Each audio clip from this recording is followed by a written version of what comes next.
KN Rajanna ಇದ್ದಾರೆ, KN Rajanna ಬೆಂಬಲಕ್ಕೆ ಸತೀಶ್ ಜಾರಕಿಹೊಳಿ ಬಂದು ನಿಂತು ಹೇಳಿದರು. ಅವಲ್ಲ, ಸತೀಶ್ ಜಾರಕಿಹೊಳಿ ನಮ್ಮದು ಪ್ರಯತ್ನ ಆಗಿದೆ ಅಂತ, ನಮ್ಮದು ಪ್ರಯತ್ನ ಆಗಿದೆ ಅಂತಕ್ಕಂಥದ್ದನ್ನು ಹೇಳಿದರು.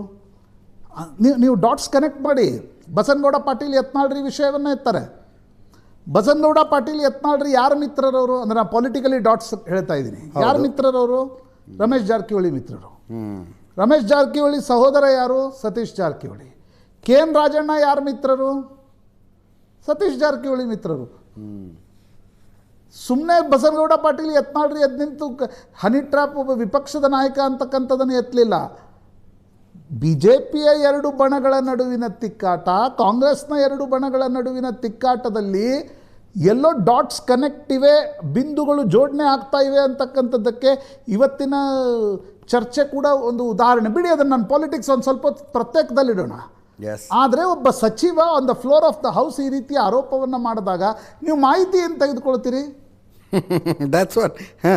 ಅವರು ಸರ್ಕಾರದ ಒಬ್ಬ ಪ್ರತಿನಿಧಿ ಅಲ್ವಾ? He is a member of your cabinet.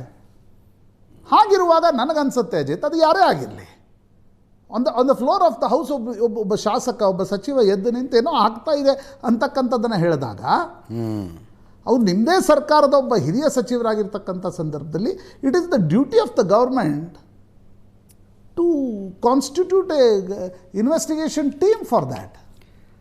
ಮುಖ್ಯಮಂತ್ರಿಗಳು ಇನಿಷಿಯೇಟಿವ್ ತಗೋಬೋದಲ್ವಾ ಇದರಲ್ಲಿ? ಅಲ್ಲ, ಅಥವಾ ಅವರು ಎಲ್ಲಿ ರಾಜಕೀಯ ವೆಂಡೇಟ ಅನ್ನಿಸ್ಕೊಳ್ಳುತ್ತೋ ಅಂದ್ಕೊಂಡು ಸುಮ್ಮನೆ ಆಗ್ತಾರ?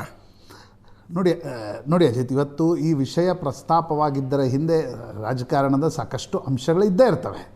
ನಾನು ಅದನ್ನು ಯಾವತ್ತೂ ಅಲ್ಲಗಳೆಯಲ್ಲ. ರಾಜಕಾರಣ ಯಾಕೆ ಇವತ್ತೇ ಪ್ರಸ್ತಾಪ ಆಯಿತು, ಸದನ ಅಂತ್ಯಗೊಳ್ಳತಕ್ಕಂಥ ಸಂದರ್ಭದಲ್ಲಿ ಈ ವಿಷಯ ಪ್ರಸ್ತಾಪ ಯಾಕಾಯಿತು ಅಂತಕ್ಕಂಥದ್ದು ಅದರಲ್ಲಿ ರಾಜಕಾರಣ ಇರ್ಬೋದು. ಬಟ್ ದ ಇಶ್ಯೂ ಈಸ್ ಗಂಭೀರತೆಯಿಂದಿದೆ. ಹೌದು. ನೀವು ದೇವೇಗೌಡರ ಮೊಮ್ಮಗನ ವಿರುದ್ಧ ಬಂದ ಪ್ರಕರಣಗಳಲ್ಲಿ ಒಂದು CD ಬಂತು, ಮೊದಲು ಪೆನ್ ಡ್ರೈವ್ ಏನೋ ಬಂತಲ್ವಾ, ಈ ಚುನಾವಣೆಯ ಹಿಂದಿನ ದಿನ ಸರ್ಕ್ಯುಲೇಟ್ ಆಯಿತು. ಅದಾದಮೇಲೆ ಅದರ ಆಧಾರದ ಮೇಲೆ ಸ್ಪೆಷಲ್ ಇನ್ವೆಸ್ಟಿಗೇಷನ್ ಟೀಮ್ ರಚಿಸಿದ್ರಿ. You are right. ಈಗ ನೀವು ಆರೋಪಗಳನ್ನು ಏನೇ ಮಾಡ್ಬೋದು, ಸಮ್ಮತಿಯಿಂದ ಇತ್ತ, ಸಮ್ಮತಿ ಇಲ್ಲದೆ ಇತ್ತ, ಆರೋಪಗಳದು. ಹೌದು. ಅದರ ತನಿಖೆಗಾಗಿ ನೀವು ಒಂದು ಸ್ಪೆಷಲ್ ಇನ್ವೆಸ್ಟಿಗೇಷನ್ ಟೀಮ್ ರಚಿಸಿದ್ರಿ ಅಲ್ವಾ? ಕರೆಕ್ಟ್. ಮುನಿರತ್ನ ಪ್ರಕರಣದಲ್ಲೂ ಕೂಡ ಅದೇನೋ ಇಂಜೆಕ್ಟು, ಇದೆಲ್ಲ ಆರೋಪಗಳು.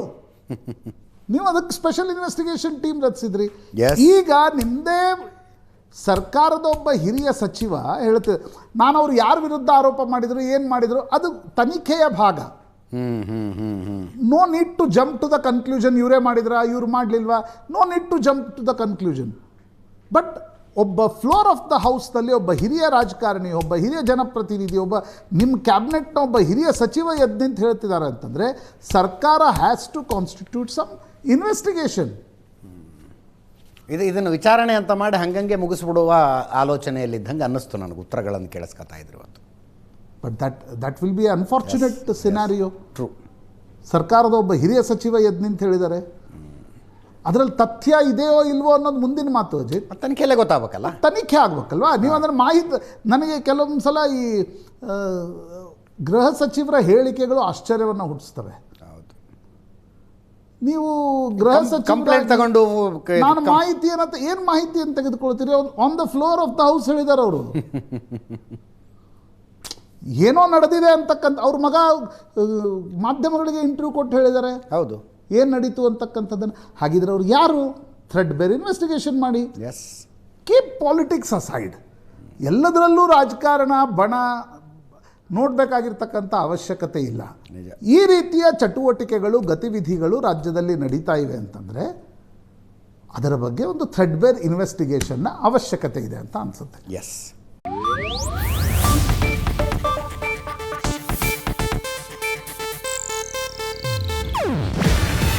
ಇದು ಏಷ್ಯಾನೆಟ್ ನ್ಯೂಸ್ ನೆಟ್ವರ್ಕ್ ಪ್ರಸ್ತುತಿ.